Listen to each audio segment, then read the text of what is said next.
already know what it is. Uncle Bo Cow. Bing, bang, boom. I got a special treat here for my friend Michael, the Idiot Files. So he made a beautiful fermented habanero hot sauce, and he asked me if I would like to try it. Come on, you guys already know the answer to that. I love fermented hot sauces. However, I'm not big on fermented hot sauces that ferment fruit with like peppers and tomatoes, or peppers, carrots, onion, garlic. I don't like fermented fruit unless you're going to make it all the way into a wine, of course, and then that's a different category for Uncle Bo Cow. I hope you guys can see me all right.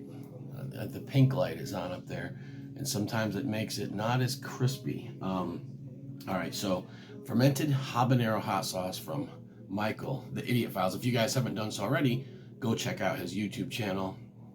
I'll try to put a link in the description if I remember, but all right, it's beautiful consistency. It's actually just perfect.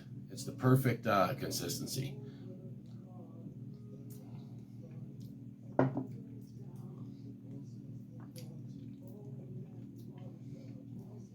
Wow.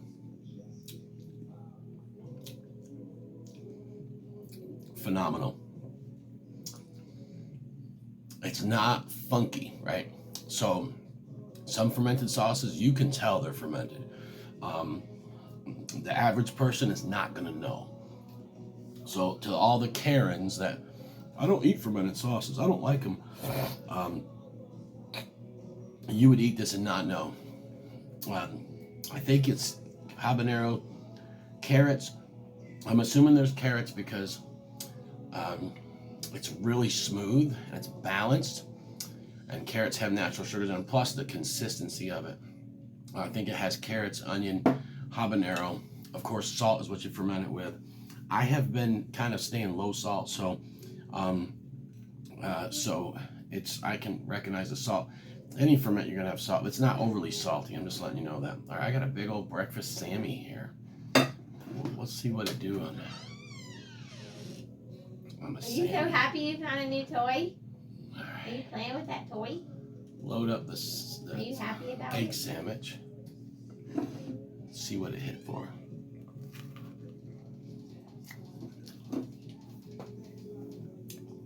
Wow.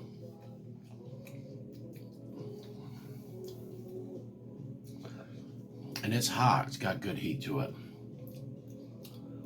The closest thing I can compare it to is when Mrs. Bo Cow, we had made some like health tonic sauces.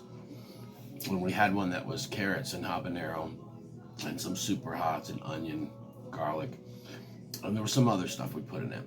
This is not exactly the same as that, but it reminds me of that. So, but it's, man, I'll tell you right now, it's not funky at all. You know, it's freaking smooth. It's elegant. It's silky. That is some unusual verbiage for a ferment. Yeah.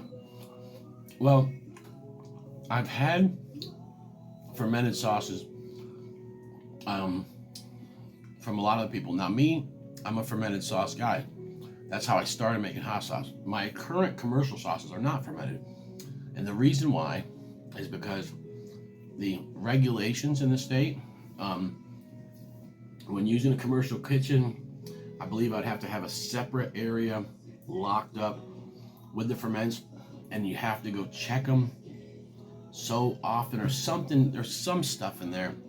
When I originally checked it, you can't make fermented hot sauce from home, even if you have a approved home kitchen in North Carolina. I'm talking about you're inspected, your house, you have no pets, you can make, whatever. Now me, I make my stuff in a commercial kitchen, so I don't care. But even the people that can make stuff out of their home, like Opal's Candies, and stuff like that. And some of these pickle companies, there's one that, man, they come set up shop and they have got everything, and they do it from home. They can pickle, they can acidify using vinegar, right? But they cannot make gherkins. They cannot have a barrel or a bucket I'm about to pass out. And ferment them. Sorry, honey. And they can't ferment them. They're not allowed to. So there's heavy regulations on fermented stuff here. Now I don't know the commercial rules, all right, when it comes to fermenting, but I do know that I've been told there's a lot of regulations on it. But if there was not, my sauces would still be fermented.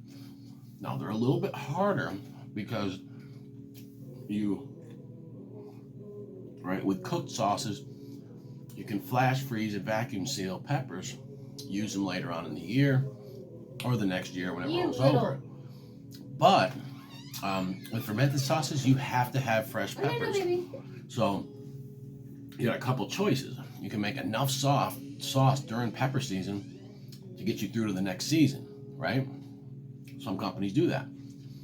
Or you can make fermented mashes and then store those. You can even freeze them. I have, at my work, I have sealed bags of fermented pepper mash from a couple years ago. And so, somebody's getting attacked by a baby bull cow. But anyways, guys, this is an excellent sauce. I want you guys to check out the Idiot Files. He does all kinds of reviews, and he's just spot on, man, when it comes to his palate for spice and for flavor.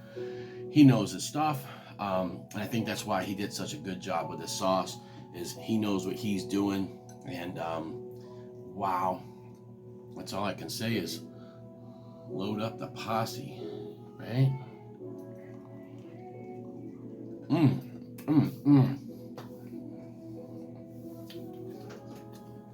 He's got the perfect balance in there. And by the way, you don't taste any vinegar. Now, I don't know if he used vinegar in this. He may have, he may not have. So I think there's carrots in there. Carrots, the sweetness, even in onions will help balance out the sourness of vinegar. But with fermenting, you can go no vinegar at all. You can go a little bit of vinegar and fermenting brine mixed, either way, which is what I do. Right? You're gonna taste the sours, right? But you can go fermented, like some mash. If you do a mash style, where you just grind your peppers up, and you are putting salt on them, 2-3%. I like using 2 to 2.5% salt. I never do more than that. I never had a problem. And then what they'll do is, of course, with that you're not getting as much juice, so you have to add something to it, right? Unless you just want a really thick sauce. So usually you're gonna add some vinegar to that kind of. Then there's the brine ferment, which I like doing both, but brine ferment is my favorite. That's where we take I take a 2% salt brine, right? And I cut up my peppers and my onions and put them in one of them big fermenting jars. I don't have one sitting here, and then I cover it, and then I put a piece of cabbage over top with a glass stone to keep everything submerged. And you can let that sit anywhere from 2 weeks to 2 months. I think after 2 months, you are not getting any more flavor. I'm sorry. All you Fermented Hot Sauce Society guys can argue with me if you want to, but I'm telling you, after 2 months, that stuff you're fermented, and that stuff is all the vegetables are completely soft, and there's not really much else going on. So I don't think there's a complexity that happens after that time. I've seen people do 2-year ferments, in a closet and stuff. I don't know. I don't see the big deal. Now, with a bag ferment and a vacuum seal bag, you're doing it with a mash. Yeah, you can. I'd say you can do those a little bit longer and see what happens. But wow, what a great sauce, guys! So, guys, go check out the Idiot Files. Uncle Bull Cow freaking loves you. What?